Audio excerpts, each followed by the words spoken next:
Hello friends, welcome back to my channel astro by Raksha. श्रावण मास शुरू होने जा रहा है। बहुत पवित्र मास है, हमारे भोलेनाथ का महीना है। भोलेनाथ यानी कि बहुत भोले हैं, उनकी किसी भी तरह पूजा की जाए तो वो तुरंत प्रसन्न होते हैं। वो बहुत भोले हैं। भोलेनाथ की पूजा करने के लिए ये श्रावण मास बहुत पवित्र माना जाता है और बहुत प्रसन्न भी होते हैं भोलेनाथ हमारी इन महीने में पूजा करने से।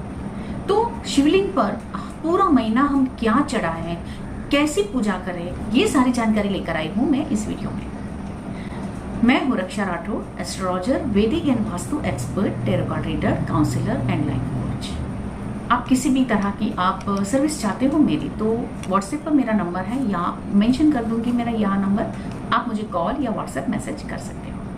मेरा एक व्हाट्सएप ग्रुप है जिसमें मैं फ्री रेमेडीज देती हूँ, तो वो ज्वाइन कीजिएगा। उसकी लिंक मैं डिस्क्रिप्शन बॉक्स में ऐड कर दूंगी, जिसमें इस सावन महीने में क्या क्या और भी पूजाएं होती है डिटेल में उसमें रेमेडी में शेयर करूंगी, तो आप जरूर ज्वाइन कीजिएगा। चलो वीडियो शुरू करते हैं। शिवलिंग पर हम प्रथम जल चढ़ाएंगे। जल चढ़ाए बिना हम कोई भी चीज नहीं चढ़ाते हैं। शुद्ध जल, हमारे मटके का अगर जल हम लेकर जाकर शिवलिंग पर यानी कि सार्वजनिक मंदिर में अगर हम इस जल चढ़ाते हैं तो हमारे पितृदोष खत्म होता है, तो हमारे सारे पितृदोष खत्म होते हैं। लेकिन ध्यान रहे वो मटका नल वाला हो, ऊपर से पानी पीने वाला मटका ना हो, और रोज उसे अच्छे से धोकर भरा गया हो, तो वही जल आपको लेना है। शुद्धता का आपको ख्याल रखना है। आप तांबे के लोटे में वो जल लेकर आप जाओगे, सार्वजनिक मंदिर में जाकर शिवलिंग पर चढ़ाओगे तो आपके सारे पितृदोष खत्म होते हैं। तो प्रथम आपको जल चढ़ाना है, बाद में आपको दूध चढ़ाना है। दूध से आपके सारे ब्लॉकेजेस खत्म होते हैं, धन वैभव की प्राप्ति होती है। इसमें गाय का दूध हो तो सोने पे सुहागा। और भी कई कई चीजें हम चढ़ाते हैं, उसका फल क्या क्या मिलता है ये हम जानेंगे। मैंने जैसे बताया कि आप अगर कच्चा दूध या गाय का दूध चढ़ाते हैं, आपके सर्व कार्य सिद्ध हो जाते हैं। आप बिली पत्र चढ़ाते हैं। बिली पत्र चढ़ाने से लक्ष्मी प्राप्ति होती है, और बिली पत्र पे अगर आपने ओम लिख दिया, राम राम लिख लिया, तो वो आपके स्थिर रूप से आपके घर लक्ष्मी प्राप्ति होती है। और हमेशा बिली पत्र उल्टे ही चढ़ाने चाहिए, सीधे नहीं चढ़ाते हैं। तो ये हुआ बिली पत्र। अखंड चावल चढ़ाने से पुत्र प्राप्ति होती है, संतान प्राप्ति होती है। अगर संतान है तो उनकी रक्षा होती है। अखंड नारियल आप चढ़ाते हो तो आपको वैभव की और धन दौलत की प्राप्ति होती है। अगर आप शिवलिंग पर इत्र चढ़ाते हैं तो आपको सौभाग्य मिलता है। आपका जो भी दुर्भाग्य है वो सौभाग्य में परिणित होता है। आप शिवलिंग पर शहद चढ़ाते हैं, हनी चढ़ाते हैं, तो आपको संतान की प्राप्ति होती है, आपके संतान की रक्षा करते हैं। अगर आप शिवलिंग पर गन्ने का रस चढ़ाते हैं तो आपको लक्ष्मी की प्राप्ति होती है और लक्ष्मी आपके घर स्थायी रूप से स्थिर होती है। आप शिवलिंग पर बांग चढ़ाते हो तो आपके शत्रुओं का नाश होता है, आप संकटों से और दुखों से मुक्त होते हो। शिवलिंग पर भस्म चढ़ाने से आप रोग मुक्त होते हो, आपकी आयुष्य बढ़ती है। काले तिल चढ़ाने से मनोकामना पूर्ण होती है, आपकी जो भी मनोकामना है वो तुरंत पूरी होती है। पूरे श्रावण महीने है ये आपको चढ़ाना है। केसर युक्त दूध चढ़ाने से आपको धन धान्य की प्राप्ति होती है, वैभव सुख मिलता है। आपका अगर विवाह नहीं होता है, लाइफ पार्टनर नहीं मिलता है, प्रेम विवाह नहीं होता है, तो आप केसर का दूध शिवलिंग पर चढ़ाना शुरू कीजिएगा। पूरा महीना आप चढ़ाइएगा तो बहुत अच्छे रिजल्ट इसके मिलते हैं। आपका विवाह शीघ्र हो जाता है। जौ यानी जौ आप शिवलिंग पर अगर चढ़ाते हो तो आपकी धन धान्य में बढ़ोतरी होती है। अगर आप खेडूत हो तो आपकी फसल बहुत अच्छी होती है और आपको कभी भी अन्न की कमी नहीं होती है। अगर आप सफेद चंदन, किसी भी तरह का चंदन आप शिवलिंग पर चढ़ाते हो तो आप व्यापार क्षेत्र में और कार्य क्षेत्र में आपकी उन्नति होती है। अगर आप जॉब करते हो वहां भी प्रमोशन होती है।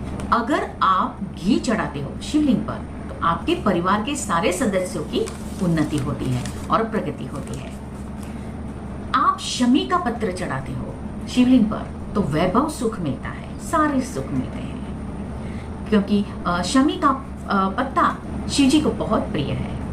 आप मिश्री चढ़ाते हो, सर्व सुख की प्राप्ति होती है, आपके जीवन में मिठास आती है। कमल के पुष्प चढ़ाते हो तो कमल के जैसे ही आप खिले हुए रहते हो, आप हमेशा दुखों से दूर रहते हो, सुख प्राप्त होता है और विष्णु जी भी बहुत प्रसन्न होते हैं अगर आप कमल का फूल शिवलिंग पर चढ़ाते हैं। तो लक्ष्मी नारायण और शिव जी दोनों प्रसन्न होते हैं, तो कमल का फूल हमेशा चढ़ाइएगा। शिव जी को हमेशा सफेद फूल ही चढ़ते हैं, लेकिन श्रावण मास में कोई भी कलर के फूल उन्हें चढ़ते हैं। शिवलिंग की पूजा हमेशा प्रातः काल में होती है।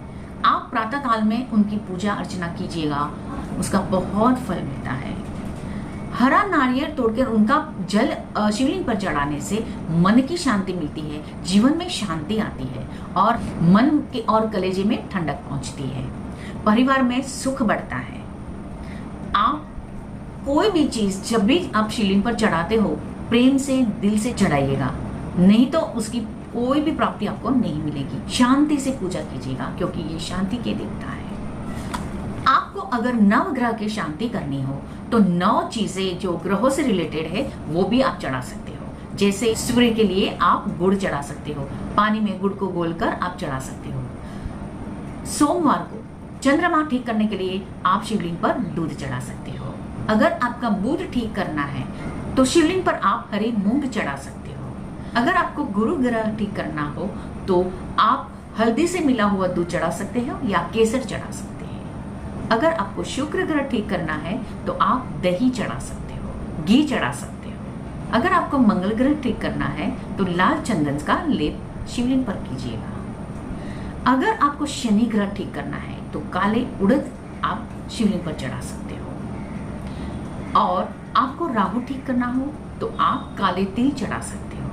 अगर आप केतु को ठीक करना चाहते हो तो सफेद तिल चढ़ा सकते हो। इस प्रकार आप सारे ग्रहों को ठीक कर सकते हो शिवलिंग पर उनकी चीजें आप चढ़ाकर। लेकिन इतना ध्यान रखिएगा कि शिवलिंग पर पहले जल चढ़ता है, उनकी पूजा होती है, फिर आप अपने मनोकामना के लिए जो भी चीज चढ़ाना चाहते हो वो चढ़ा सकते हो। और मन से प्रार्थना करनी है कि हे शिव जी, मैंने जो भी चीज आपको चढ़ाई है उनका जो भी महत्व है वो महत्व मेरे जीवन में आए और मुझे उनका बहुत अच्छा सा फल।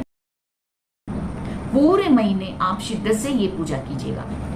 शिव जी के मंत्र हैं ओम नमः शिवाय, श्री शिवाय नमोस्तुभ्यम, ओम सोमेश्वराय नमः, ओम चंद्रेश्वराय नमः। उनके बहुत सारे नाम हैं, लेकिन ये सारे मंत्र बहुत कॉमन है और आप इजीली आप उसे चैंट कर सकते हैं, इजीली आप उसका जाप कर सकते हो।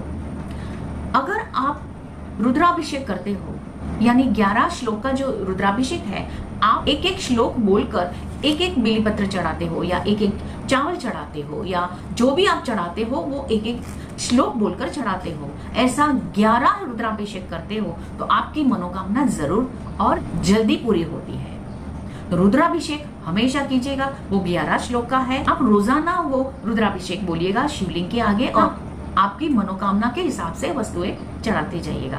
11 रुद्राभिषेक होने के बाद आप अपनी घी का दीपक जलाइएगा और शिव जी को अपनी मनोकामना बोलिएगा। पूरे महीने शिद्दत से ये पूजा कीजिएगा।